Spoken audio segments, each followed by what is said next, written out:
Hey everyone, and thanks for jumping back into the cryptoverse.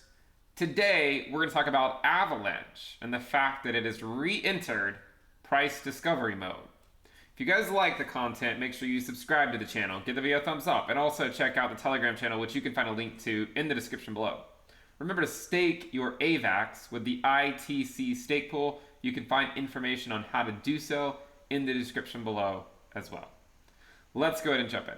So AVAX has actually re-entered price discovery mode.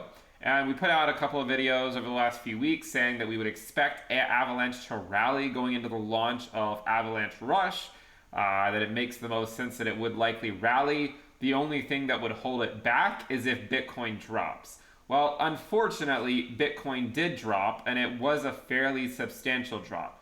Okay, and we dropped all the way back down to below the 20-week SMA on a wick. Now we're actually back above the 21-week EMA on our current time frame. So far, this is just a wick. And what it did, at least in the short term, was it paused what Avalanche was able to do.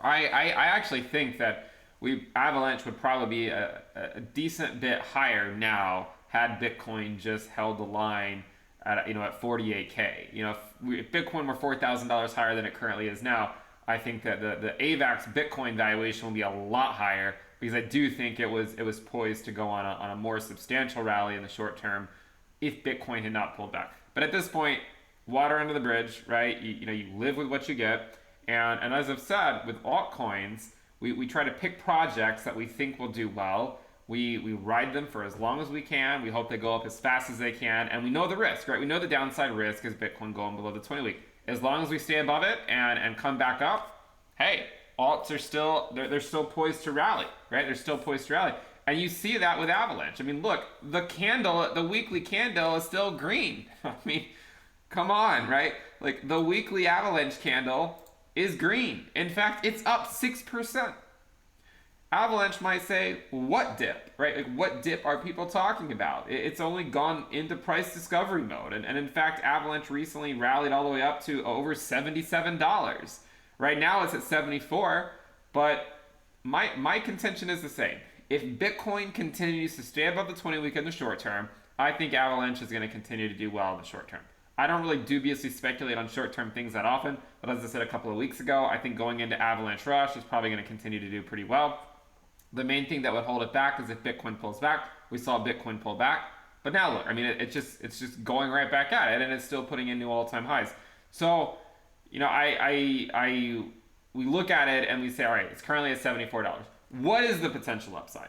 Well, I mean, this always comes back to dubious speculation. We can always go look at Avalanche Bitcoin and say, well, there's not a whole lot to understand from that because we are already in price discovery mode for the AVAX Bitcoin pair. So we can't even look at prior AVAX Bitcoin valuations and say, oh, well, if we make it to this is the valuation. We can't even do that. If we go to AVAX ETH, look at the last time we measured it. It was all the way down here. we speculated, well, if it makes a move back up, it's a 183% move. It's continued moving higher against Ether, and now it would only be a 90% move to get to the prior AVAX Ether all-time high. A 90% move by Avalanche for a constant Ethereum, which we wouldn't even have a constant Ethereum more than likely, but a 90% move would get us to around $142 or so. I mean, this would be a substantial move by Avalanche, make no mistake.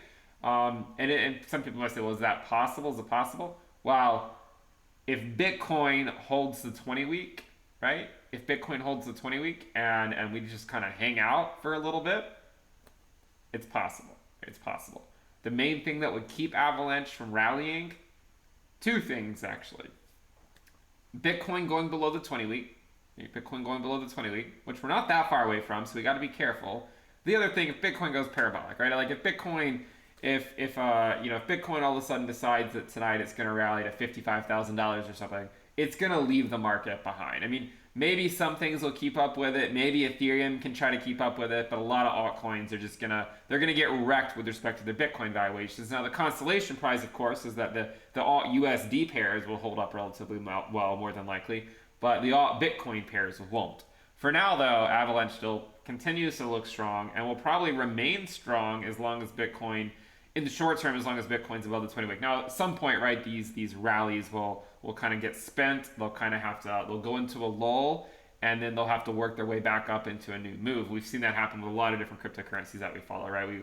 We followed ADA, and we said, all right, after the smart contract release, we're probably going to see it come back down into a lull for a little while. We've watched it happen with Solana. I mean, I don't talk about Solana on the public channel, but this is one we were watching closely, and sort of not on the public channel, and saying, well, I mean, it's going up to these really high risk levels. It's probably going to get a lull here soon, and it has. And so now the question is, well, how high can Avalanche go? And of course, you can base it on what it's done against Ethereum. I just stick to the risk levels again. Regardless, my AVAX is locked up till May, so it doesn't really matter. I'm not looking to sell anytime soon anyways, because I have it locked up until May. But I do want to remind you that if you want to earn rewards on your Avalanche, if you don't plan on selling it anytime soon, then you could go stake with the ITC stake pool and lock it up for, I think the minimum is 2 weeks. You can also lock it up until May as well. It's up to you. Probably depends on what your general outlook is on the market cycle and how long you think these prices can stay elevated and whatnot. But hopefully this gives you some information on Avalanche. Again, I would have expected it to be higher at this point, to be completely honest. But the reason it's not, like if you had asked me 3 days ago, will Avalanche be higher than $74? I'd say, yeah, probably. Like it probably will be. But the main thing that would cause it to not be, right, was a pullback by Bitcoin to the 20 week. Fortunately for now, we're holding it. And as long as we hold it, we can keep on moving. If you guys like the content, make sure you subscribe to the channel. Give the video a thumbs up. Remember to check out the premium list at intothecryptoverse.com. Click the bell icon to turn on notifications. I will see you next time.